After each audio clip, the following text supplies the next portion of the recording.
to say thank you so much for taking the time to speak to us today. How are yourself and the guys doing? So we are still alive, so it's not bad. There's a net plus. Always a bonus. And by the way, thanks to you to taking the time to talk to some idiots It's like an us. honor, And then really. that's already, we don't take it for granted. I mean, not everyone wants to talk to fools writing songs about diarrhea. So it's something. Thanks.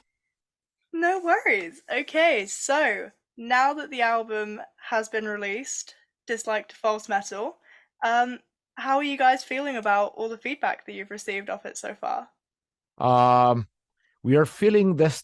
So first of all, there's too much feedback with in the sense that now we're getting reviews and comments and things. I mean, we usually like to comment and follow what happens online, but this time it simply is too much. So it's not always positive, but it's to be expected. So it's good that it's not always positive, because otherwise it would mean we're not working. I mean, we need to like step on someone's toes. I guess that's one of the things we want to do. We are some kind of um we aim at being some kind of troll in some very sophisticated level. And so if people don't get upset at trolls, then it means you're not trolling well. So that's a good thing.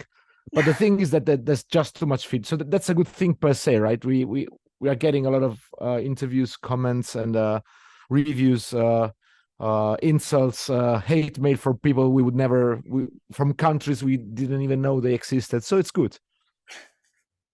Well, I'm glad to hear that it's been somewhat widely appreciated. But absolutely. So how long have you guys been working on this album? I've heard rumors that it was around the same time as Italian folk metal. Is that about right? Oh, so it's more or less. I mean, in the sense that we've been working quite a lot on this, but like on writing the album, like we spent most of the pandemic writing Italian folk metal, and then this one, and then also there's many ideas we had already before that, and there's a few other songs that we wrote just for this album.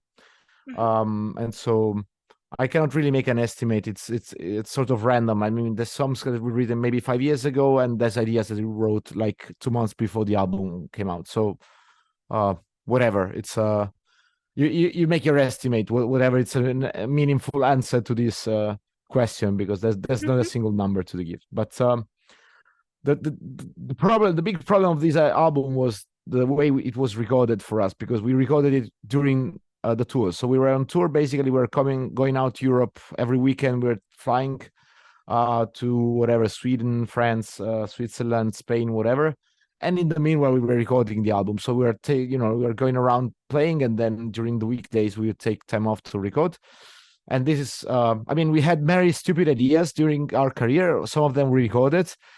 We never had ideas, stupid ideas, like this kind of a meta stupid ideas, in a Mm. sense that it was a very stupid thing to do, record the album while on tour, but it was the only option we had.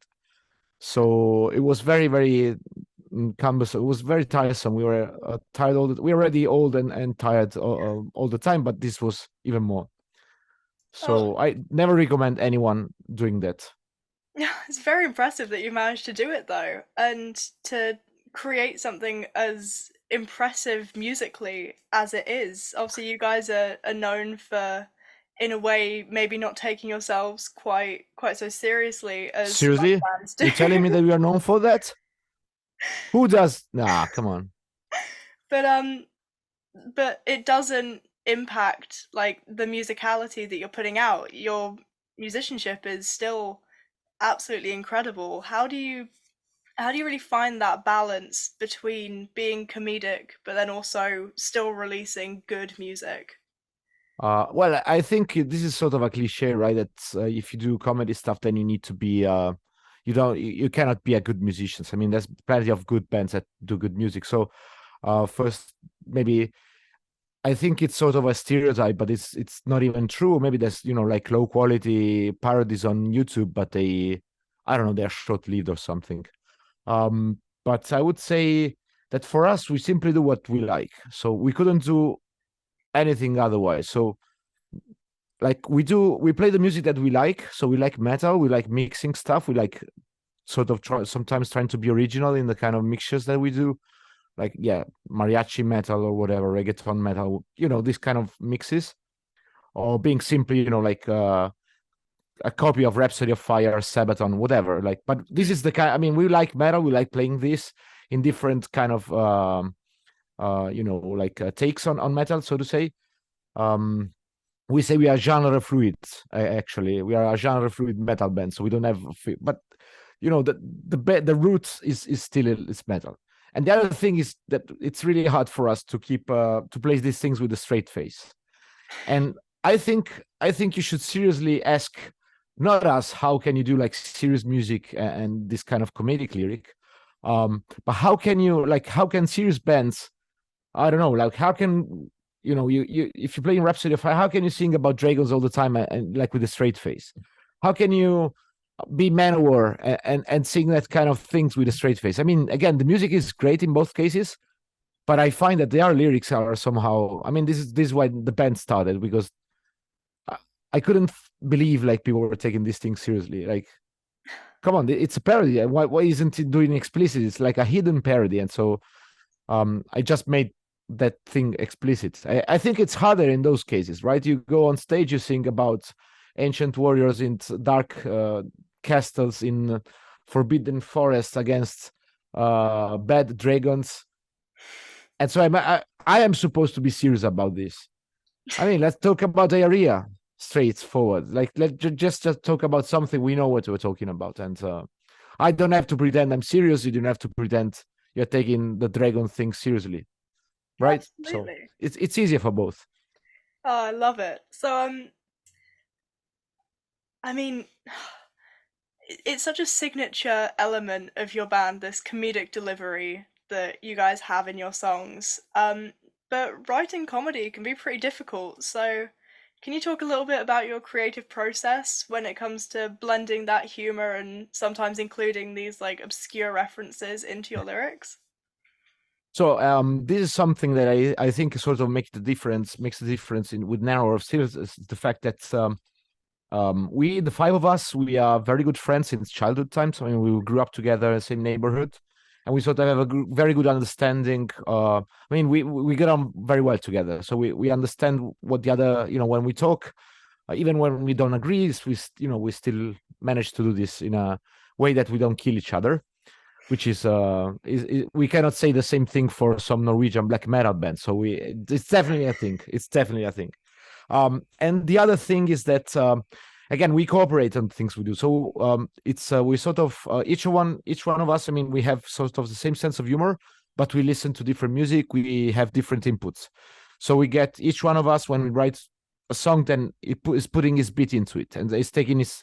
Maybe I get the idea starts from me, but then the singer adds something to it, and then the guitar player adds, Abdul adds different twist and whatever. It's so the process makes. I think this is a good thing, because then there's a lot of things that sort of then reach the original idea. If it were just me writing songs, or it was just Abdul or just Paolo Winiak, there would be I listen to these things, I have these ideas, and then it would be always more or less along the same lines. When we mix the thing together, when we blend all these all our stupid ideas together, and we take we have these different takes on how to be an idiot, and put it and write it down on a song, then it sort of keeps things more fresh. I think that's one of the key things, and it's enriching, right? You get different perspective, and it's always good to have. Absolutely. Are there any like comedians or comedic styles in particular that have influenced the uh the type of um comedy that you include into your songs?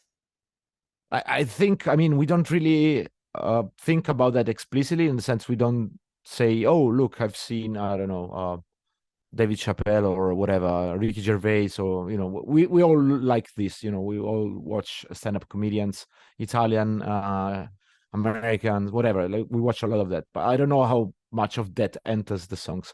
I think we sort of we try to get our own angle on comedy, like being I don't know. We try. It's a stereotype and it's stupid. We try to be ourselves, right? So sorry I said it, but it's so we never come out. I mean, apart from the music side, like sometimes we say, okay, we really need to parody Sabaton. Okay, so that's the music, but then the lyrics, the way to do that, we try to put we, unconsciously, of course, we grew, everyone we has some kind of influence, and I can tell you the things that I like and that I watched, but then I cannot tell you to which extent then they shaped the way I write songs and the others write songs as well. So it's again, it's that. Absolutely. So, as you've just mentioned, Sabaton, I'm just going to ask you real quick about the song Pasadena 1994, an absolutely incredible song of this new album. And well, where do we even begin? It's not only so perfect in its comedy, but also in its music and its storytelling, and just perfectly nailed that like Sabaton parody.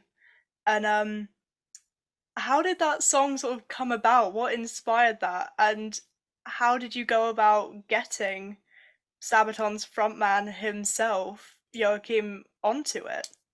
Well, that's so first of all, I'm sorry, but I need to correct you because it's not a parody, it's not comedy. This is a very serious song.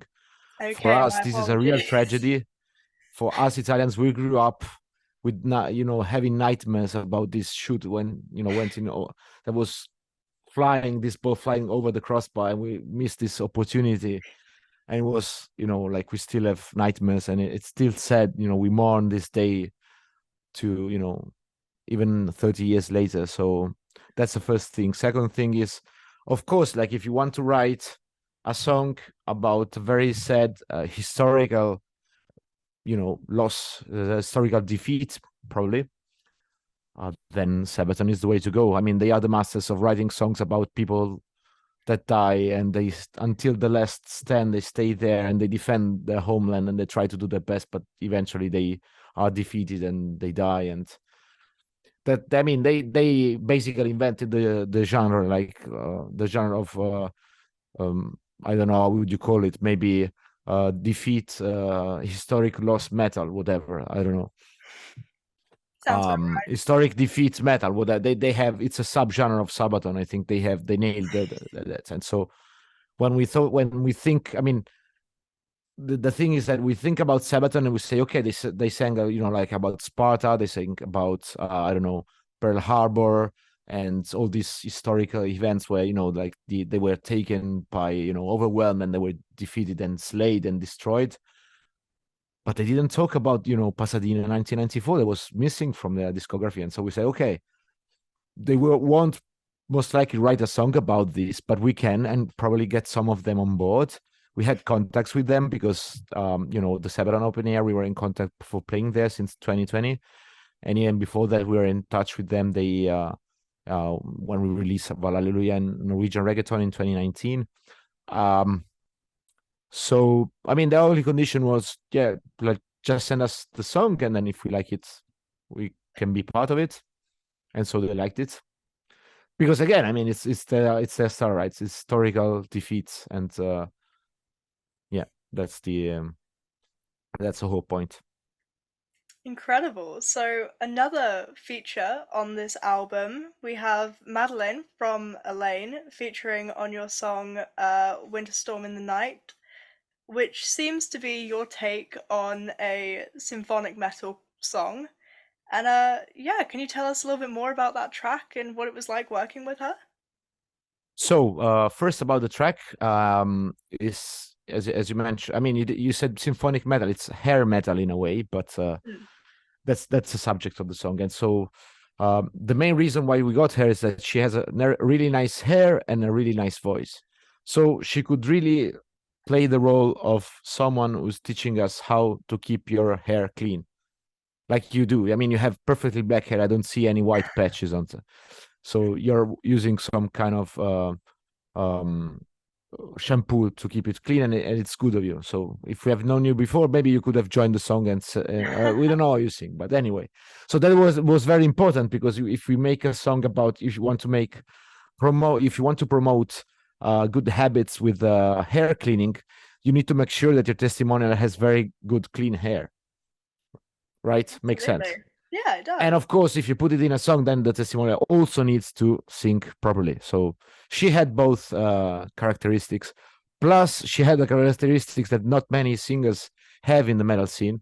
Um, she doesn't take herself too seriously. I mean, she does, of course, when she, when she's acting as a frontman of Eleine, and of course but like in a private sphere, she was completely cool with jokes and stuff. So that's not something that I mean, it's pretty common in a way, but we faced an issue. Like, I mean, it's an issue in general that to find, when you do collaborations, many times there's people that like the kind of comedy we do, but they cannot join us because of image reasons. They cannot Hmm. really, they have a public image that they need to promote and keep, that image like serious. And so she didn't have that. So it was cool. Yeah. Incredible. Yeah. So, um, one more track off that album that I just had a quick question about is Metal Boomer Battalion. Couldn't go through this without asking you about this one. So obviously this is pretty risky song poking fun at some various aspects of the metal culture and their community. Um, have you received any backlash or negative feedback off of this and your sort of comedic approach to people that may take themselves a little bit too seriously? A little bit. A little bit. So let me tell you something. We didn't get a negative backlash on this song specifically, because people from which we usually get some negative backlash, and they don't even listen to our music. They just, they say it's parody. I don't like it. Full stop. I'm not even Mhm. gonna listen to it. Or they pretend to listen to something. Um, and so they don't even know. I mean, I guess these kind of people that we're making fun of, they might not even know about this song. They would just, like comment online and say, oh, what you're doing is not true. You're a shame for the metal community. Shame on you, and this kind of things.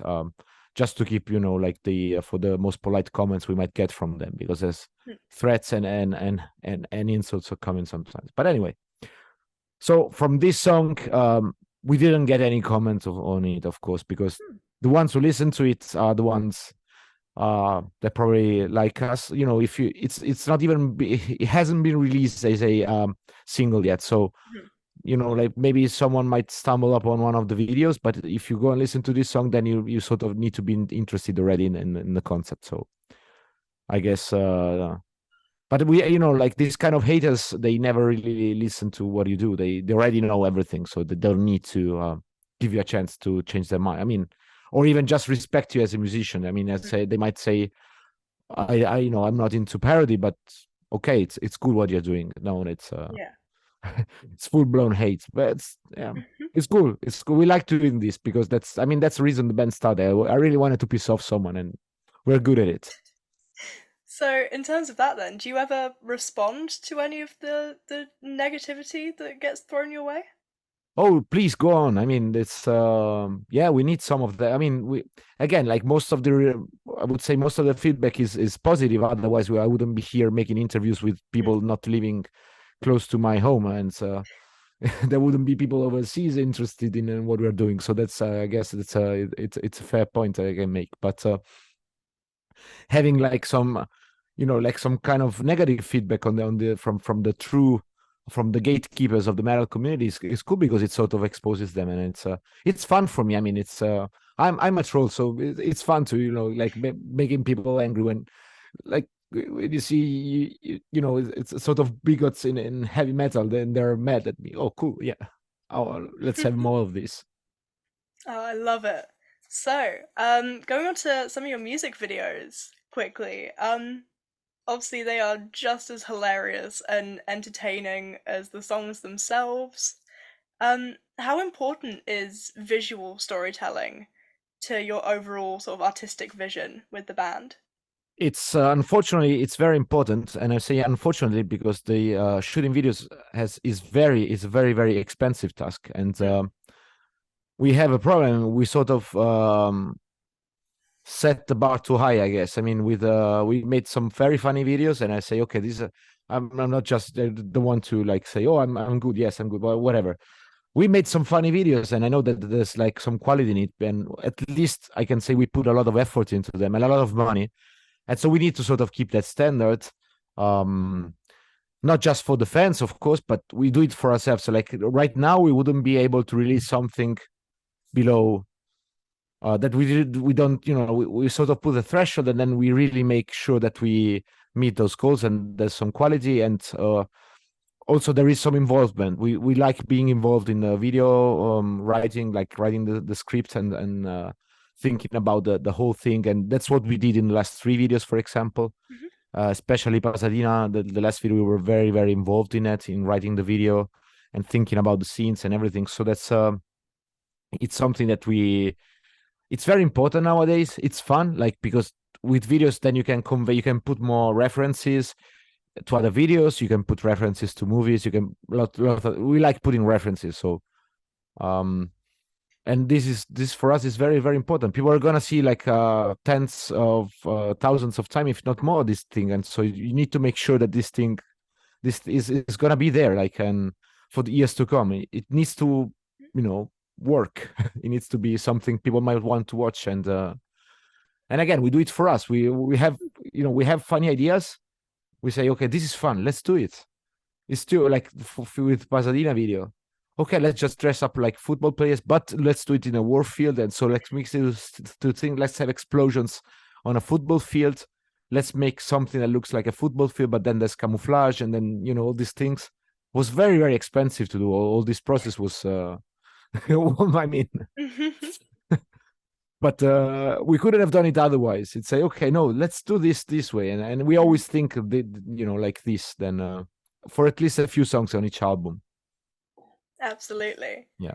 And obviously that level of energy that you guys have and you put into everything doesn't just end with the music and the videos. You bring it on stage with you as well. And made a bit of a name for yourself with this sort of chaotic, very energetic performance that you guys give on stage with plenty of, crowd interaction and even, comedic skits here and Have you there. ever seen us live, or are you just talking about the videos? Or I've seen so many videos of okay, you guys live. I thought I'm you might be in a waiting for the day that Bloodstock, I or I don't can know, see some you. festival. Okay, And I'm waiting okay, for the day that I okay, can see you guys. okay. But yeah, so what is like the craziest or most memorable moment that you've experienced on stage? So I would say two. I mean, one is for sure when we played at the Summer Breeze festival this summer, last summer, so 2022. We were playing it like in the smallest stage of the Summer Breeze, and so the first thing is that the smallest stage was full, was completely packed. There were more people there than in other stages. We were playing like a very shitty slot, to be really, really honest with you.